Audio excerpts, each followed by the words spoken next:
The cargo bay doors of the New Horizons closed with a heavy thud that echoed through the ship's metal corridors. Captain Jake Morrison wiped the sweat from his forehead and looked at the empty space where medical supplies should have been. 4. The 15th time this month, his crew had risked their lives flying through pirate-infested space to deliver weapons and ammunition to Council forces, while human colonies begged for basic medicine and food. Another successful mission, said Lisa Carter, his chief engineer, but her voice carried no joy. She had seen the casualty reports from the Outer Rim colonies. Families were dying from diseases that could be cured with simple antibiotics, but those supplies always went to Council worlds first. Paul Rodriguez, the ship's medic, slammed his fist against the wall. We just delivered enough weapons to arm a small army, but my own people are dying because we can't get basic medical supplies to them. Amy Johnson, their navigator, looked up from her computer screen. Jake, we just got new orders. The Council wants us to report to Nexus Prime for debriefing, standard procedure after Outer Rim runs. Morrison nodded, but felt a familiar anger building in his chest. Standard procedure meant standing in front of alien officials who treated humans like disposable tools. It meant listening to lectures about gratitude and duty while human settlements suffered. It meant pretending that everything was fine when it clearly was not. The journey to Nexus Prime took 3 days. The massive space station hung in the void like a metal city, its towers and docking bays stretching for kilometers in every direction. Ships from dozens of alien species came and went, but Morrison noticed that human vessels were always directed to the oldest, most run-down sections of the station. As they docked, Morrison caught sight of the luxury quarters where Council members lived. The contrast was stark. While humans crowded into tiny compartments with basic life support, the alien officials enjoyed spacious rooms with artificial gardens and entertainment facilities. Remember the rules, Morrison told his crew as they prepared to leave the ship. Keep your heads down, answer their questions, and try not to let them see how much you hate this. The debriefing room was cold and sterile, with harsh lighting that hurt human eyes. Counselor Vextara sat behind a curved desk, his reptilian features showing the kind of bored disdain that Morrison had seen countless times before. The Zephyrian official barely looked up as the human crew entered. Cargo delivered on schedule, Vextara said, reading from a datapad. Minimal losses during transport. Acceptable performance for human standards. Morrison bit his tongue. Minimal losses. 3 of his crew members had been injured during a pirate attack, but apparently that was just an acceptable cost of doing business. Your next assignment will be ready in 6 hours, the counselor continued. Another supply run to the Kepler sector. High-priority military equipment. What about medical supplies for the colonies? Lisa asked before Morrison could stop her. Vextara looked up for the first time, his yellow eyes narrow with irritation. Human colonies receive supplies according to their priority level. Military operations take precedence. But people are dying, Paul said, stepping forward. Children are dying from diseases we could cure easily if we just had the medicine. The counselor's expression didn't change. That is not your concern. Your concern is following orders and serving the greater good of the Council. Morrison felt his hands clench into fists, but he forced himself to remain calm. Getting angry would only make things worse for his crew and for other humans serving on Council missions. As they left the debriefing room, Morrison noticed a commotion in the station's main plaza. A small crowd had gathered around something, and he could hear raised voices. His crew followed him as he pushed through the crowd to see what was happening. A young human boy, maybe 18 years old, knelt on the metal floor in front of another Zephyrian official. The boy's clothes were dirty and torn, and Morrison could see that he had been crying. In his hands, he held a datapad with what looked like medical records. Please, the boy was saying, his voice breaking with desperation. My little sister is dying. The whole colony is sick. We just need basic medicine. Antibiotics, pain relievers, anything you can spare. Morrison stepped closer and read the name tag on the boy's shirt. Danny Walsh, from the farming colony on Kepler 442b. Morrison knew that settlement. It was one of the furthest human outposts, barely surviving on a world that the Council had deemed marginal for development. The Zephyrian official, a different one from the debriefing room, looked down at the boy with obvious disgust. Human colonies are supplied according to established protocols. Your settlement has been classified as non-essential. Non-essential? Danny's voice rose in disbelief. There are 5,000 people there. Families, children, elderly folks who helped build that place from nothing. How can you call them non-essential? Because they contribute nothing of value to the Council, the official replied coldly. They produce crops that can be grown more efficiently on other worlds. They occupy territory that could be better used by more productive species. Morrison felt something cold settle in his stomach. He had heard rumors about the Council's long-term plans for human settlements, but hearing it spoken so openly was different. Danny stood up, his young face flushed with anger and desperation. You can't just let them die. They're people. They have names, families, dreams. My sister Emma is only 7 years old. She wants to be a teacher when she grows up. You can't tell me your life doesn't matter. The Zephyrian official's expression hardened. You are disturbing the peace of this station and interfering with Council business. Security, remove this human. Wait, Danny said, backing away as armed guards approached. Please, just listen to me. I'm not asking for much. Just enough medicine to help the children. I'll do anything. Work anywhere you want. Serve on any mission. Just please help them. The official raised his hand, and Morrison saw the neural disruptor device attached to his wrist. The weapon was designed to cause intense pain without permanent damage, a favorite tool for controlling unruly populations. Perhaps other humans will learn from your example, the official said, and activated the device. Danny's scream echoed through the plaza as he collapsed to the floor, his body convulsing from the neural feedback. The crowd of onlookers, mostly aliens, watched with mild interest or complete indifference. Some even seemed to find it entertaining. Morrison started forward, but Lisa grabbed his arm. Jake, don't. There's nothing you can do. But Morrison couldn't look away as the young man writhed on the floor, begging for mercy that would never come. Danny Walsh, who had traveled across the galaxy to save his sister and his colony, was dying in front of a crowd of beings who saw. His suffering is nothing more than a minor inconvenience. The neural disruptor fired again, and Danny's body went still. In that moment, something fundamental broke inside Jake Morrison. For 200 years, humanity had endured this treatment. They had been grateful for scraps, thankful for the chance to serve, patient in the face of endless humiliation and abuse. They had told themselves that things would get better, that they just needed to prove their worth, that patience and loyalty would eventually be rewarded.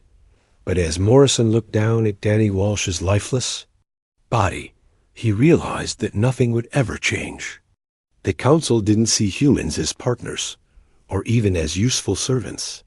They saw them as obstacles to be removed when convenient. Morrison activated his communicator and set it to broadcast on all human frequencies. His voice was quiet, but it carried the weight of 2 centuries of suppressed rage. This is Captain Jake Morrison of the cargo vessel New Horizons, broadcasting to all human ships, stations, and colonies. I'm standing in the main plaza of Nexus Prime, looking at the body of a boy named Danny Walsh. He died begging for medicine to save his colony. He died because we've forgotten something important. Morrison looked up at the aliens watching him, with growing alarm as they realized what was happening. We've forgotten that we're human beings, not animals to be worked to death. We've forgotten that our children matter, that our lives have value, that we deserve better than this. Security. Guards were running toward him now, but Morrison didn't move. Enough is enough.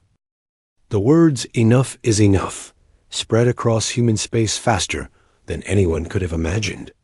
On cargo ships drifting through the void, crews stopped their work to listen to Morrison's broadcast. In mining colonies on distant worlds, families gathered around communication devices as the message played again and again. In military barracks, where human soldiers served council officers, men and women looked at each other with new understanding. Lieutenant Commander Steve Parker was escorting a Zephyrian dignitary through the patrol ship Liberty when Morrison's transmission reached them. The alien official, Minister Kreloff, was complaining about the quality of human-grown food when the ship's communication system crackled to life. Parker listened to every word as Morrison described Danny Walsh's death. He watched the Zephyrian's face change from boredom to concern to outright alarm as the broadcast continued. When Morrison finished speaking, the bridge fell silent except for the hum of the ship's engines. "Turn off that transmission immediately," Minister Kreloff ordered. "This is seditious propaganda that threatens council stability." But Parker didn't move toward the controls. Instead, he looked at his crew of 12 humans and saw the same expression on every face. They had all heard stories like Danny Walsh's before. They had all lost friends and family members while serving the council's interests. They had all wondered when things would finally change.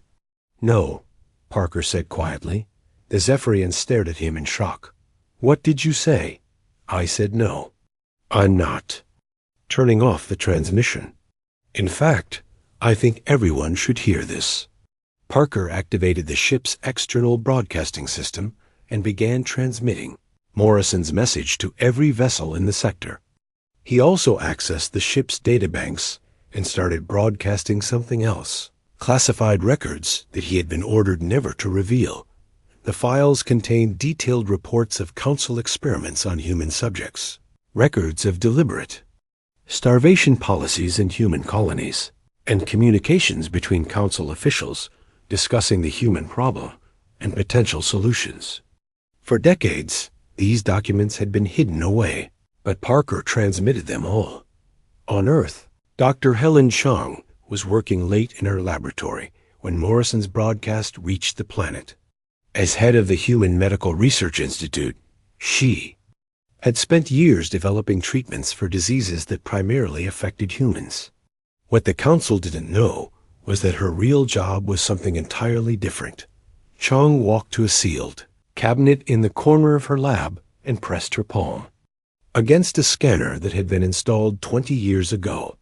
The cabinet opened to reveal a communication device that she had hoped never to use. She activated it and spoke a single phrase. "Phoenix Protocol is now active." Across human space, similar devices activated in response to Chang's signal. In asteroid mining stations, workers opened hidden compartments filled with weapons and equipment. On agricultural worlds, farmers uncovered buried caches of military supplies. In city centers on human planets, ordinary citizens received coded messages telling them to report to specific locations. The Human Defense Initiative had been officially disbanded 30 years ago after the Council declared such organizations threats to galactic peace. But Dr. Chang and others like her had continued their work in secret, preparing for the day when humanity might need to defend itself. Carlos Martinez was ending his shift at the new Texas mining facility when the oscillatory activation signal reached him. As foreman of the largest quantum metal processing plant in the sector, he supervised 3,000 human workers who extracted the rare materials that powered Council starships and weapons. Martinez had been part of the defense initiative since its underground reformation. He knew that the mining facility was more than just a source of valuable metals.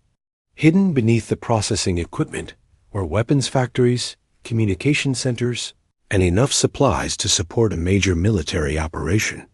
When Morrison's broadcast finished playing over the facility's speakers, Martinez climbed onto a platform where all the workers could see him. The men and women below had dirt on their faces and exhaustion in their eyes. But Martinez could also see something else, a spark of hope that had been missing for too long. "You all heard Captain Morrison," Martinez said, his voice carrying across the vast mining floor. "You all know what happened to that boy, Danny Walsh. You all know that it could have been any of us, any of our children." The workers nodded, and Martinez could feel their anger building like heat from the planet's core. "For 30 years, we've been digging quantum metal out of this rock so the Council can build better weapons to keep us in line. For 30 years, we've been making them stronger while they make us weaker. But today, that changes." Martinez activated a hidden control panel, and sections of the mining floor began to slide away. Beneath the industrial equipment, chambers full of weapons and armor were revealed. The workers stared in amazement as years of secret preparation became visible. "Today, we take control of our own lives. Today, we show the galaxy that humans are not slaves to be worked to death. Today, we fight back." The response was immediate and overwhelming. 3,000 voices rose in a cheer that could be heard across the mining complex. Within hours, similar scenes were playing out on 17 other worlds as human communities seized control of vital facilities. On the research station Galileo, Dr. Robert Kim was analyzing brain scans of human volunteers when the activation protocols reached him. Kim had been studying human neurology for 15 years, officially researching ways to improve human performance in high-stress environments. Unofficially, he had been investigating something far more interesting. Kim had discovered that humans possessed unique neural pathways that other species lacked. Under extreme stress or emotional trauma, these pathways could activate and dramatically enhance human capabilities. Reaction times improved by 300%. Tactical thinking became incredibly sharp, and physical strength increased significantly. The Council had suppressed Kim's research, claiming it was too dangerous for general knowledge. But Kim had continued his work in secret, documenting case after case of humans displaying impossible abilities during life-threatening situations. As Morrison's broadcast played in his laboratory, Kim realized that he was witnessing the beginning of a mass activation event. Across human space, millions of people were experiencing the kind of extreme stress that could trigger their dormant capabilities. Kim activated his own hidden transmitters and began broadcasting his research data to every human settlement he could reach. If his theories were correct, humans were about to discover abilities they never knew they possessed. The Council's response was swift but confused. Councillor Vextara called an emergency session to discuss what he termed isolated incidents of human unrest. Most Council members agreed that a show of force would quickly end the disturbances. "Humans are emotional and impulsive," Vextara told the Assembly. "They lack the discipline for sustained resistance. A few orbital bombardments of rebel facilities will restore order within days." But intelligence reports were already coming in that suggested something unprecedented was happening. Human forces were displaying tactical coordination that seemed impossible for their supposed skill level. Weapons that should have been beyond their technical ability were appearing in rebel hands. Most disturbing of all, human fighters were moving and reacting with speed and precision that Council computers declared physically impossible. Admiral Threxmer of the Third Fleet received orders to restore order in the human sectors. His force of 200 warships was more than sufficient to crush any human resistance. Humans had no significant military fleet, no advanced weapons, and no strategic resources. At least, that was what the Council believed. As Threxmer's fleet prepared to depart for human space, Communication intercepts revealed that the rebels were calling themselves the Free Human Alliance. Their leader was apparently the same cargo captain who had started the uprising. With his emotional broadcast, the admiral was not concerned. In his 40 years of military service, he had put down dozens of rebellions by primitive species. Humans would be no different. He ordered his fleet to set course for New Texas, planning to make an example of the mining colony that had dared to defy council authority. The destruction of a few key facilities would remind other humans of their proper place in the galactic order. But as his ships entered hyperspace, Admiral Threxmer had no idea that he was sailing toward a confrontation that would change everything the council believed about humanity. Admiral Threxmer's fleet dropped out of hyperspace above New Texas, like a storm cloud blotting out the sun. 200 Council warships arranged themselves in perfect formation, their weapon systems charging and their crews confident of an easy victory. The mining colony below seemed defenseless, just a collection of industrial buildings and worker housing scattered across a barren landscape. On the planet's surface, Carlos Martinez stood in the command center that had been hidden beneath the mining facility for decades. Around him, 3,000 miners had transformed into something the galaxy had never seen before. Men and women who had spent their lives operating heavy machinery were now manning weapon systems with impossible precision. Workers who had never received military training were coordinating defensive strategies that would have impressed seasoned generals. Martinez felt the change in himself as well. His mind was working faster than ever before, seeing tactical possibilities and solutions that seemed to appear from nowhere. The fear and desperation that had filled him for years had been replaced by a cold, focused anger that sharpened his thoughts like a blade. Admiral Threxmer is broadcasting a surrender demand, reported Linda Hayes, a former equipment operator who was now coordinating communications. Her fingers moved across the control panel with fluid grace, as if she had been doing this job her entire life. "Tell him we're busy," Martinez replied, watching the tactical display that showed enemy ship positions. His enhanced perception allowed him to track all 200 vessels simultaneously while calculating firing solutions and escape routes for his own forces. The response from orbit was immediate. The lead Council warship, a massive dreadnought called Eternal Dominion, fired a warning shot that vaporized an empty storage building. The blast was meant to terrify the humans into submission, but Martinez only smiled. "Now they've made their first mistake," he said, activating the hidden weapon systems that had been built into the mining complex over 30 years. "They think we're the same humans who used to bow and scrape when they showed up." What rose from the planet's surface defied everything the Council knew about human technology. Missile batteries that had been disguised as mineral processing equipment opened fire with weapons that shouldn't have existed in human hands. Energy cannons emerged from hidden bunkers, their beams striking with accuracy that Council computers declared impossible. But the real shock came when the human fighters launched Captain. Kevin Davis led the first squadron of ships that lifted off from concealed hangars scattered across the mining complex.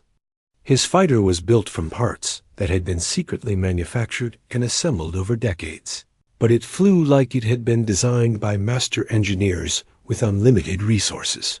Davis himself had been a mining supervisor just hours ago. Now, he piloted his craft through the enemy formation with skills that seemed to come from somewhere deep in his genetic memory. His enhanced reflexes allowed him to dodge incoming fire while returning shots that found their targets with devastating accuracy. "This is impossible," Admiral Threxmer muttered as he watched his screening force get torn apart by fighters that should have been inferior in every way. Human technology is centuries behind ours. How are they doing this? The answer came from Dr. Robert Tim's research broadcasts, which were being received by humans across the battle zone. The adaptive combat syndrome was spreading through the human population like wildfire, unlocking abilities that had been dormant since the species first learned to fight for survival. Maria Santos had been working in the colony's food processing center when the attack began. As Council missiles started falling around her, something fundamental changed in her brain. Time seemed to slow down, allowing her to predict where each explosion would occur. She grabbed a pulse rifle from a weapons cache and began moving through a battle zone with impossible grace. Each shot she fired found its target. Each step she took avoided incoming fire by inches. She wasn't just fighting. She was dancing through combat like it was a performance. She had rehearsed for years. Similar transformations were happening throughout the human forces. Tony Clark, an engineer who had never held a weapon in his life, found himself able to hack into Council ship systems and disable their defenses. Rachel Wells, a teacher from the colony school, began coordinating fighter squadrons with tactical brilliance that confused even veteran military officers. The battle that should have lasted minutes stretched into hours as human forces displayed capabilities that violated every assumption about their species. Council ships that had expected to face primitive resistance instead found themselves fighting opponents who seemed to anticipate their every move. Captain Davis led his squadron in a direct assault on the Eternal Dominion itself. The massive dreadnought was protected by shield generators and point defense systems that should have made it untouchable to small fighters. But Davis and his pilots slipped through the defenses like ghosts, their enhanced perception allowing them to see patterns in the enemy fire that no one else could detect. "Boarding torpedoes ready," reported Lieutenant Gary Miller, a former maintenance worker who was now Davis's wingman. His voice was calm and focused, showing no trace of the fear that should have filled someone attempting such a desperate maneuver. "Launch when ready," Davis replied, bringing his fighter alongside the enemy. Ship's docking bay. The torpedoes punched through the dreadnought's armor like it was made of paper, creating entry points for the boarding parties that followed. What happened next became legend throughout human space. 37 miners, teachers, engineers, and cooks fought their way through the corridors of the most powerful warship in the Council fleet. They moved with coordination that seemed telepathic, covering each other's movements and striking with precision that left their enemies bewildered. Admiral Threxmer activated his personal guards and barricaded himself in the ship's command center. But the humans cut through his defenses like they weren't there. When the blast door finally fell, he found himself face to face with Captain Kevin Davis, whose eyes held an intelligence and determination that the Admiral had never seen in humans before. "How?" was all Threxmer could manage to say. "We've been sleeping for 200 years, Davis replied, binding the Admiral's hands with restraints taken from a fallen guard. "But you finally woke us up." The capture of the Eternal Dominion sent shockwaves through the remaining Council fleet. Ship after ship fell to human forces that fought with skills no one knew they possessed. By the time the sun set over New Texas, the planet's surface was littered with the wreckage of Council vessels, while human fighters patrolled the skies and captured enemy craft. But the real impact of the battle wasn't measured in ships destroyed or territory captured. News of the victory spread to every human settlement in the galaxy, carried by the same communication networks that had once served to control them. On the fortress world of Armstrong Base, Colonel Frank Williams received the surrender order from Council Command just as reports of the New Texas victory reached him. He looked at the message, then at the 10,000 human soldiers under his command, and made a decision that would echo across the stars. "Gentlemen," he announced over the base's communication system, "we are no longer taking orders from the Council. As of right now, Armstrong Base and the entire outer defense grid are under human control." The response from his troops was immediate and thunderous. 10,000 voices rose in a cheer that could be heard across the military complex. Men and women who had spent years following orders from alien commanders were finally free to fight. For their own people, similar scenes played out on military bases throughout human space. The adaptive combat syndrome was spreading faster than anyone had predicted, turning ordinary humans into tactical geniuses and expert fighters. What had started as a desperate rebellion was becoming something far more dangerous to the Council. It was becoming a revolution that might actually succeed. 6 months after the Battle of New Texas, the galaxy was a very different place. The Council's certainty about human weakness had been shattered along with their fleets, and reports of impossible human victories were coming in from every corner of space. What had started as scattered rebellions had grown into a coordinated military force that was rewriting the rules of interstellar warfare. Admiral Lisa Carter stood on the bridge of the Defiance, a massive battleship that had been constructed in the secret shipyards of the asteroid belt. The ship was a marvel of engineering that combined salvaged Council technology with human innovations that no one fully understood.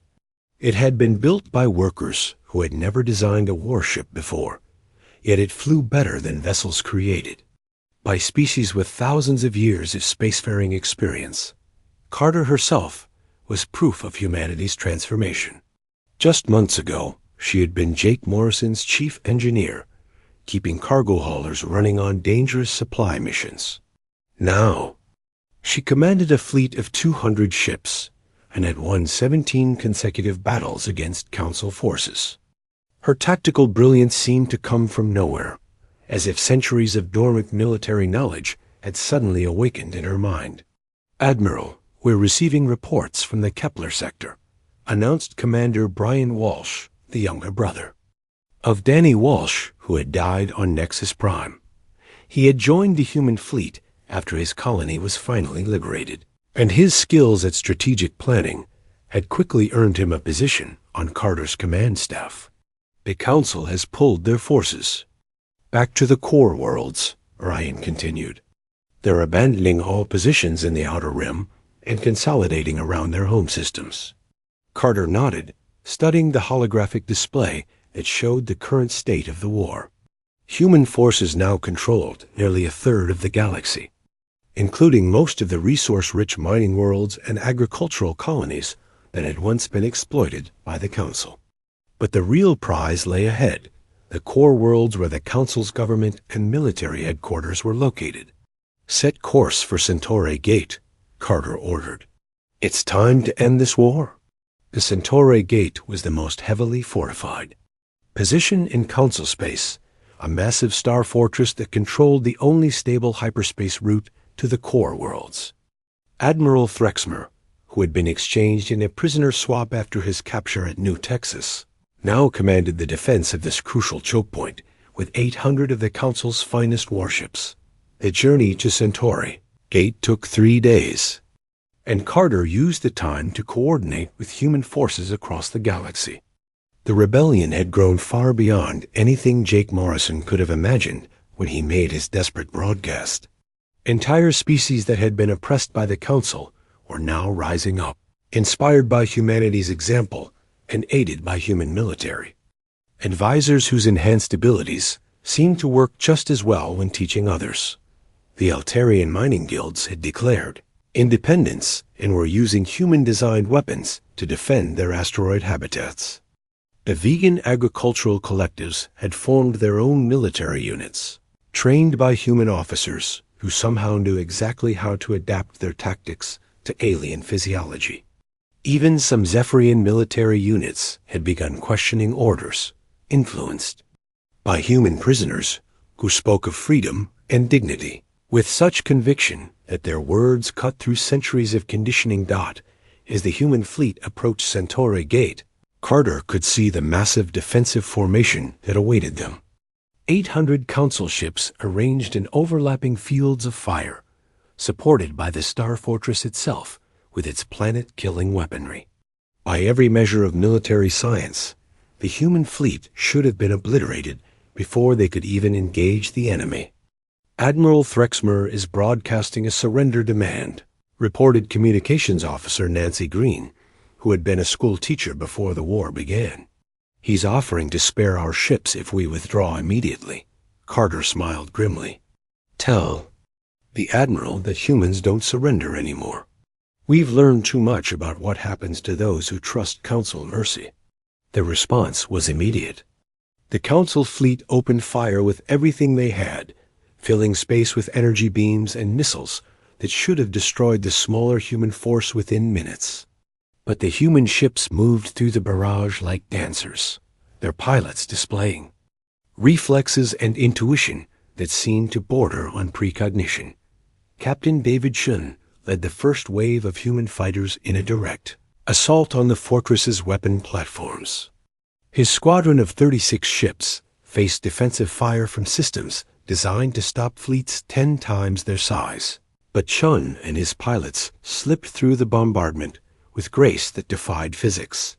"Target the secondary power grid," Shun commanded, his enhanced perception allowing him to see weaknesses in the fortress structure that the designers had never noticed. "If we can overload their backup generators, the whole defensive network will collapse."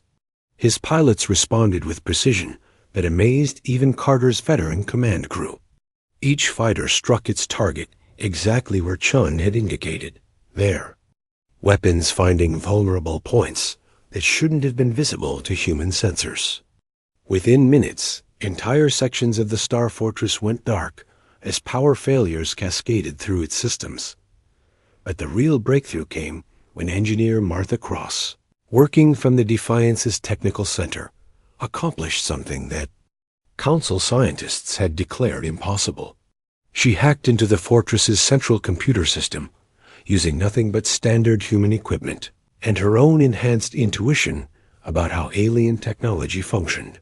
"I'm in their network," Cross reported, her fingers flying over controls that she was operating purely by instinct. "I can see their entire battle plan, their ship positions, even their communications protocols." Carter watched in amazement as detailed information about enemy forces appeared on her tactical display. Cross was somehow extracting data from systems that should have been completely incompatible with human technology, using methods that no engineer had ever been taught. "How are you doing this?" Carter asked. "I don't know," Cross replied honestly. "It's like the computer is talking to me directly, showing me what I need to see." Using the intelligence that Cross provided, Carter began orchestrating a battle plan that used every weakness in the Council formation. Human ships that had been outnumbered 4-1 suddenly became predators, stalking through a herd of prey, striking with coordinated precision that left their enemies confused and desperate. The tide of battle turned when Carter ordered a maneuver that violated every principle of space combat. Instead of engaging the Council fleet at long range where their superior numbers would matter, she led her ships in a direct charge through the enemy formation, using their enhanced reflexes to avoid collision while firing at point-blank range. Followed was less a battle than a demonstration of how much humanity had changed. Human pilots flew their ships with impossible skill. Human gunners hit targets that should have been beyond their range. And human commanders coordinated attacks with telepathic precision. Admiral Threxmer watched his carefully planned defense collapse in hours instead of the days it should have taken.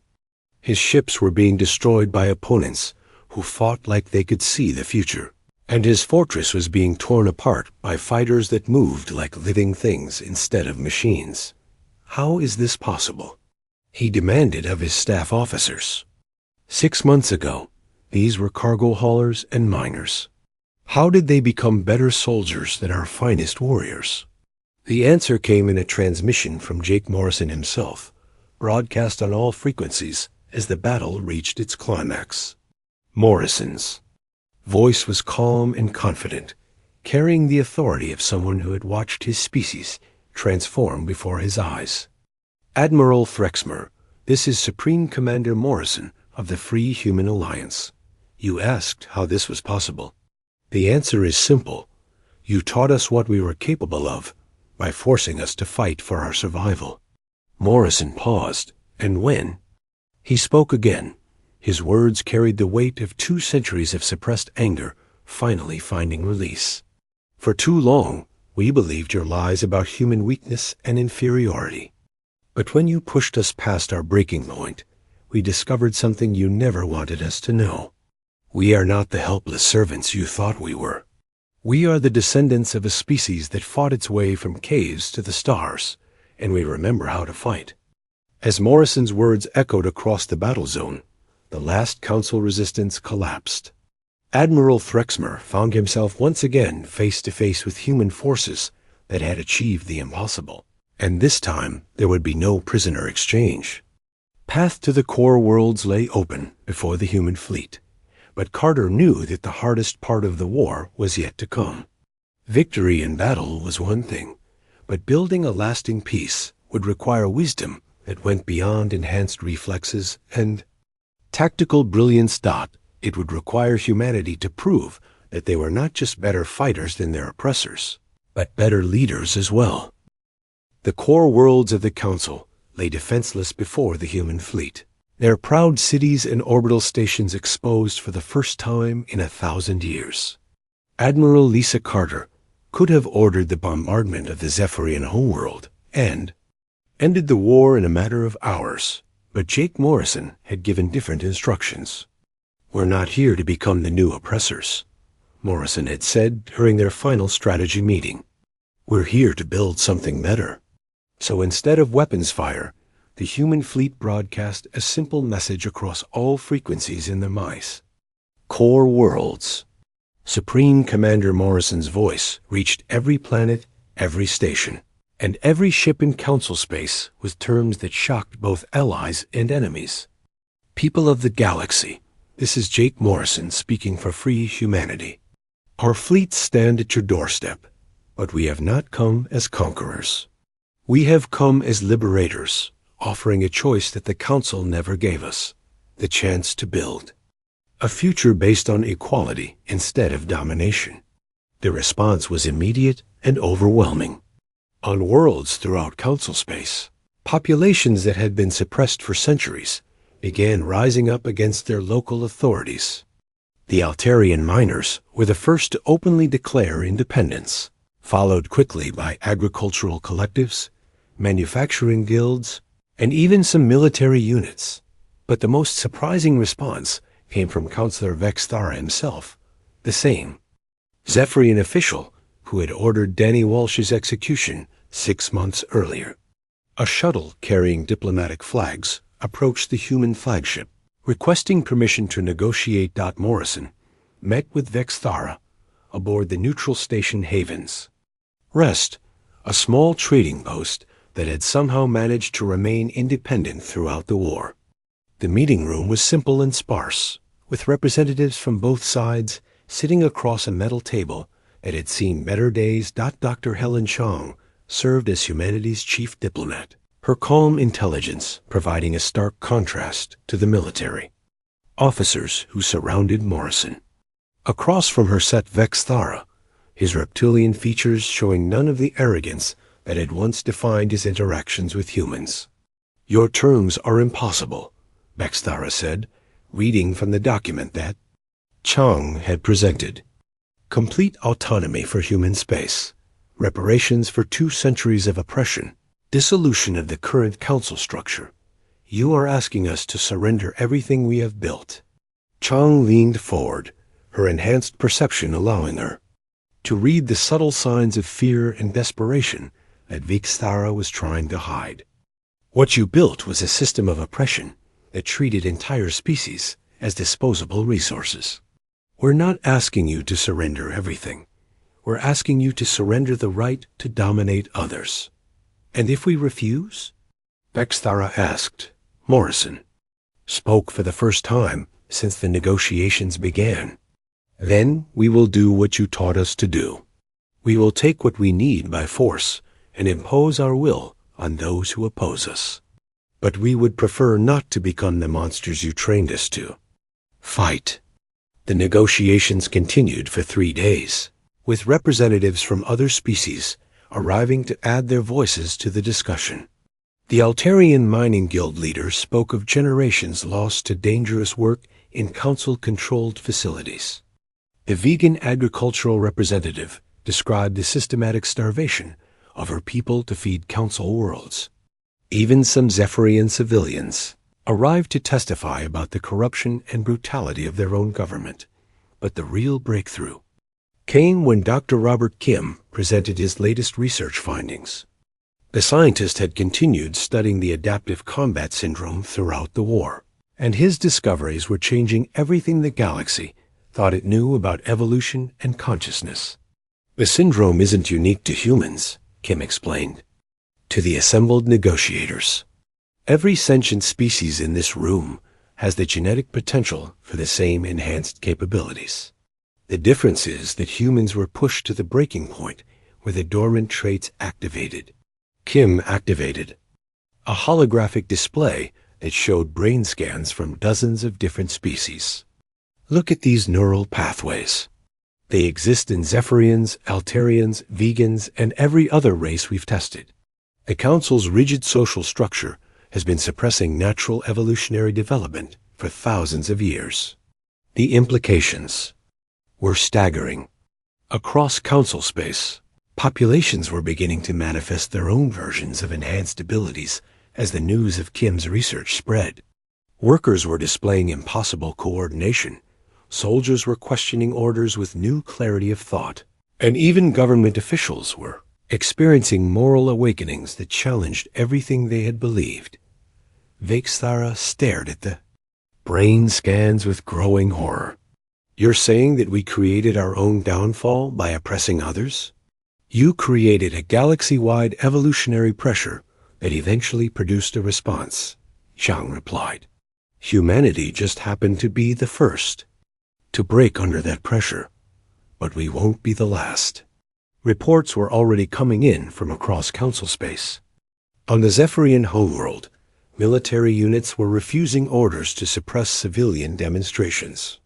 On industrial worlds, workers were displaying the same enhanced coordination that had made human forces so effective. Even in the Council chambers themselves, officials were experiencing sudden clarity about the injustices they had been perpetuating. Faced with the collapse of their empire and the possibility of galaxy-wide revolution, the Council delegation finally agreed to negotiate in good faith. The Treaty of Hayden's Rest took 2 weeks to finalize, but its terms would reshape galactic civilization for centuries to come. The Council was dissolved and replaced with the Galactic Federation, a democratic alliance where every species had equal representation regardless of military power or technological advancement. Human space was granted complete autonomy, with reparations paid through technology transfers and resource allocations. Most importantly, a treaty established the principle that no species could claim dominance over another. 5 years later, Jake Morrison stood in his garden on New Earth, watching his children play under the light of 2 suns. The world had been terraformed using technology shared freely between former enemies, and its cities were home to dozens of different species who had chosen to live together in peace. Morrison's daughter Emma, named after Danny Walsh's sister, who had died on Kepler 442b, was playing with friends from 3 different worlds. They spoke a mixture of languages and solved problems with the kind of enhanced intuition that was becoming common among the younger generation. Daddy, why do the old people sometimes look sad when they watch us play? Emma asked during dinner. That evening, Morrison considered the question carefully. Because they remember a time when people from different worlds couldn't be friends. They're not sad about you. They're sad about all the years that were wasted before we learned to work together. The galaxy had indeed changed beyond recognition. Trade flowed freely between worlds that had once been enemies. Scientific cooperation had accelerated technological development by centuries, and conflicts were resolved through dialogue rather than force. The Galactic Federation had become something that none of its founders had dared to imagine, a truly peaceful alliance of equals. But in the deeper reaches of space, Monitoring stations maintained their watch for new threats. Avoid wraiths that had once terrorized the Outer Rim had disappeared entirely, and some scientists theorized that they had been another species driven to desperation by Council oppression. Others worried that even more dangerous enemies might exist beyond the galaxy's edge. In the archives of human military command, sealed files contained detailed plans for defending the Federation against any threat that might arise. The adaptive combat syndrome was now understood and could be triggered deliberately if needed. Humanity had proven that they could fight when necessary, but more importantly, they had proven that they preferred to build rather than destroy. The day humanity snapped had changed everything, but it had also ensured that such a day would never need to come again. The galaxy had learned that pushing peaceful beings too far could awaken capabilities that were better left dormant. More importantly, it had learned that cooperation and respect were far more powerful than domination and fear. Danny Walsh's sacrifice had not been in vain. The boy who died begging for medicine had become the spark that lit a fire of freedom across the stars. And in the peaceful gardens of New Earth, children of a dozen species played together under alien suns, building a future that their parents could barely have imagined. The galaxy remembered. The galaxy had learned. And the galaxy was finally free.